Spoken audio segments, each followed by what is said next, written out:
Beloved, grace and peace are yours from Jesus the Christ. Amen. So my very first call as a very new pastor was in rural Ohio. And one of my very regular pastoral acts was to visit those dear people and their animals in their barns. I'd get to meet brand new calves, or check out the sheep, or give an apple to the horse in the pasture. I even had a family who had a male peacock that lived in the loft in the barn. So it's the males who have the big showy feathers, you know? And I did happen to learn the hardest possible way that male peacocks are not very friendly. I also learned a lot about people and animals in those days and about how necessary it is to have just the right kind of shoes for the work you're going to be doing. But whatever farm I found myself visiting, I almost always encountered the chickens first.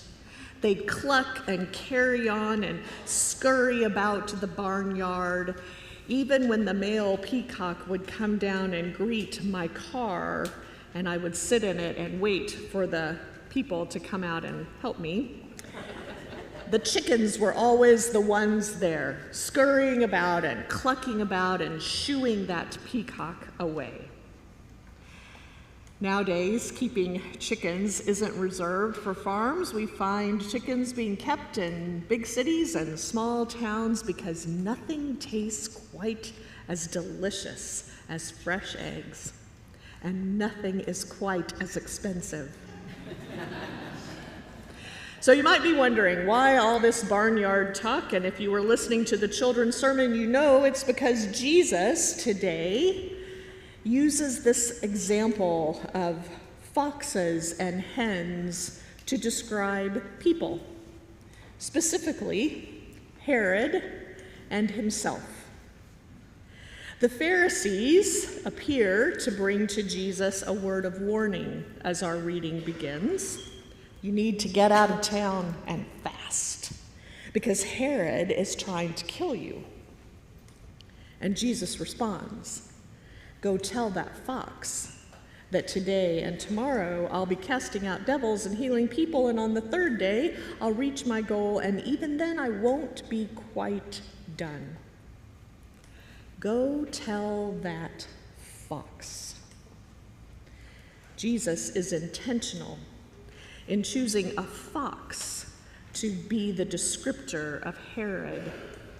Go tell that fox.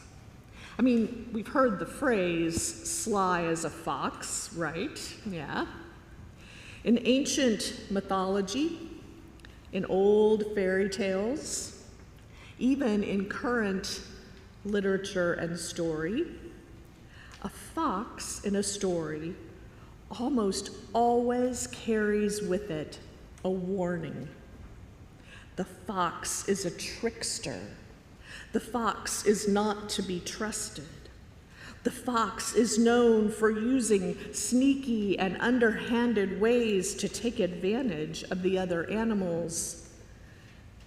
And we are also familiar with the phrase, "There is a fox in the henhouse." Any Nora Ephron, Tom Hanks, Meg Ryan fans in the room? Yeah. You've Got Mail. Remember this movie from some years ago? The name of the big bad bookstore, superstore was Fox Books. F-O-X, Fox. In many folk cultures, if the fox brings a message, the message comes from the underworld, from hell, from the deep and dark places. The fox, then, is not there to protect anyone but the fox. Certainly not to protect the hens, but to kill them and destroy their eggs, and to be sneaky about it in the process.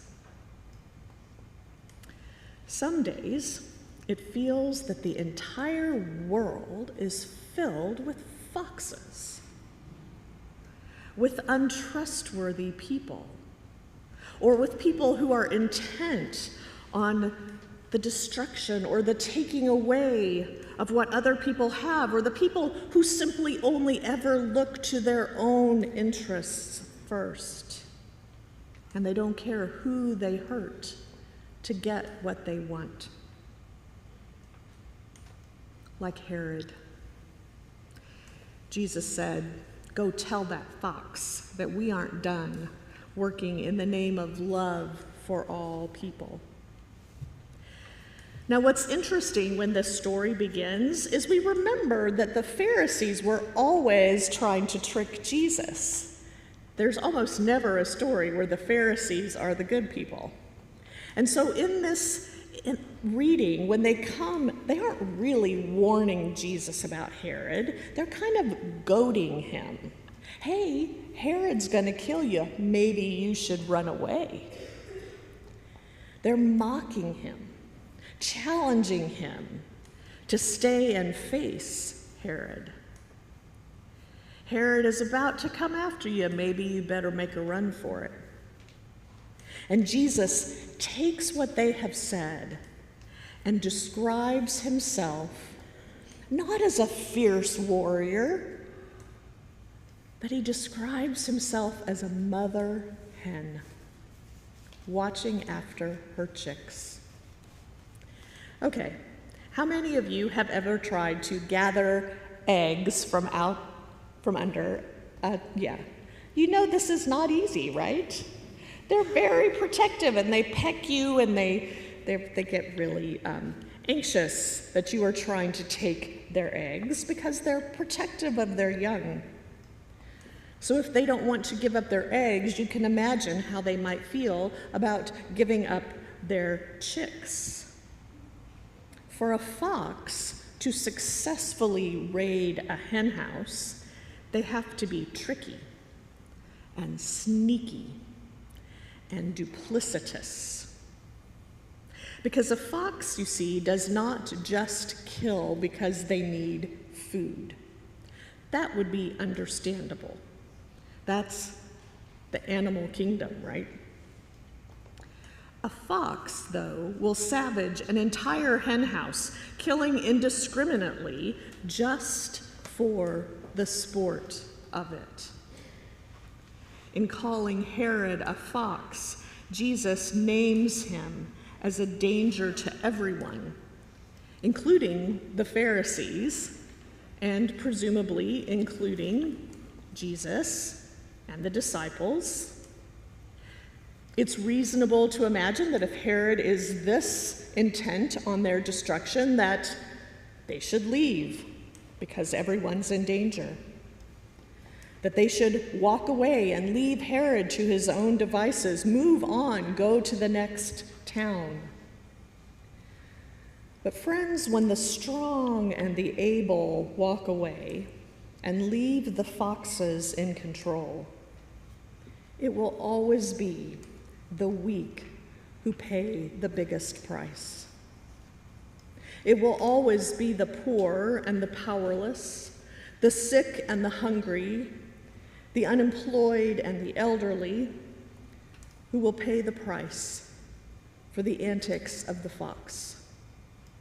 It will always be the differently abled and the refugee and the immigrant and friends. Ultimately, it will also always be the children whose futures will be left unguarded, stripped of all of the protections that they need to grow and thrive in body and mind and spirit.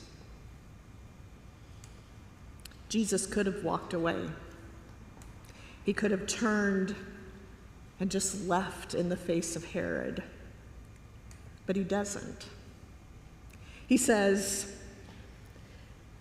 regardless of the danger, regardless of Herod, he isn't going anywhere, regardless of the consequences, regardless of the fox.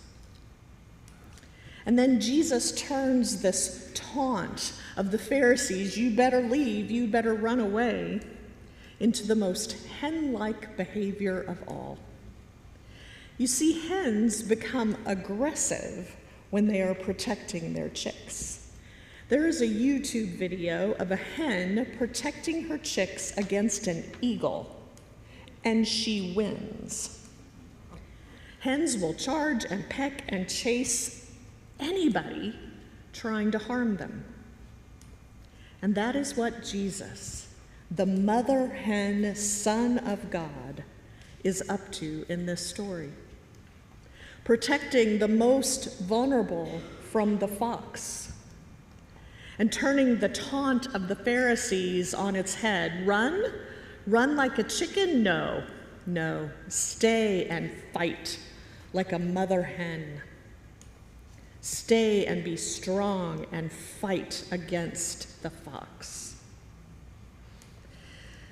When we say that we are followers of Jesus, we commit ourselves to being in the world in much the same way that he was in the world.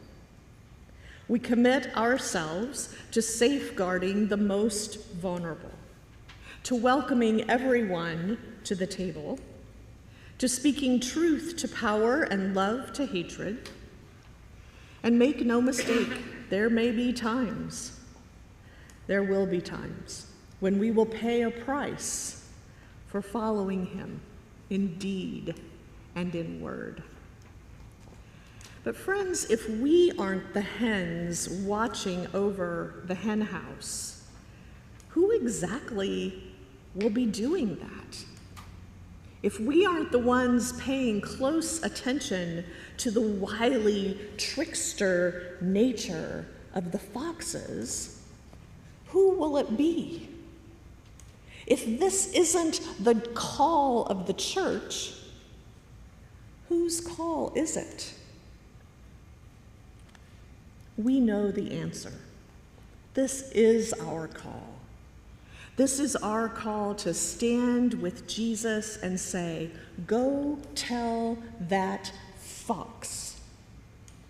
Every time it's appropriate, go tell that fox that we aren't going anywhere, that we are here, and that we are going to stand and work together following the example of Jesus, the mother hen. And we are going to work for the love and well-being of all people. Thanks be to God, and let the church say, amen.